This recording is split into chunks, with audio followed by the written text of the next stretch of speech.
بسم اللہ الرحمن الرحیم۔ السلام علیکم رحمۃ اللہ وبرکاتہ۔ اگر دولت ہی دولت چاہتے ہیں تو سونے سے پہلے اپنے سینے پر ہاتھ رکھ کر یہ سورت پڑھ لیں۔ ذاتی مکان، گاڑی، بنگلہ اور پیسہ بے شمار ملے گا انشاءاللہ۔ ناظرین، یہ ایسی سورہ مبارکہ کا ایسا وظیفہ ہے جو آپ کے گھر سے رزق کی تنگ دستی کو دور کر دے گا، آپ کے گھر سے غربت کو ختم کر دے گا، آپ کے گھر کو دولت سے، رزق سے بھر دے گا، آپ کے بگڑے ہوئے کام سنور جائیں گے۔ آپ کو دولت کا مسئلہ ہے، رزق کی تنگی ہے، گھر میں لڑائی جھگڑا ہے، گھر میں بیماری ہے، تنگ دستی ہے، محتاجی ہے، آپ جس کام میں ہاتھ ڈالتے ہیں وہ کام پورا نہیں ہوتا، یعنی ادھورا رہ جاتا ہے۔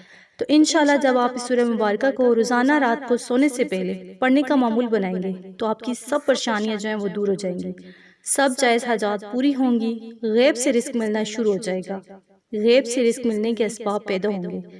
تو آپ نے سونے سے پہلے اپنے سینے پر ہاتھ رکھ کر سب سے پہلے 5 مرتبہ کوئی بھی درود پاک پڑھیں، پھر آپ نے 3 مرتبہ لا حول ولا قوت الا باللہ یہ پڑھنا ہے، پھر آپ نے 11 مرتبہ سورہ کوثر پڑھنی ہے۔ یہ چھوٹی سی سورت ہے لیکن اتنی فضیلت و برکات والی ہے کہ اس کی برکت سے تمام غم، پریشانیاں، تکلیفیں، بیماریاں دور ہو جاتی ہیں، رزق میں، مال میں خوب فراوانی ہوتی ہے اور گھر میں برکت ہوتی ہے۔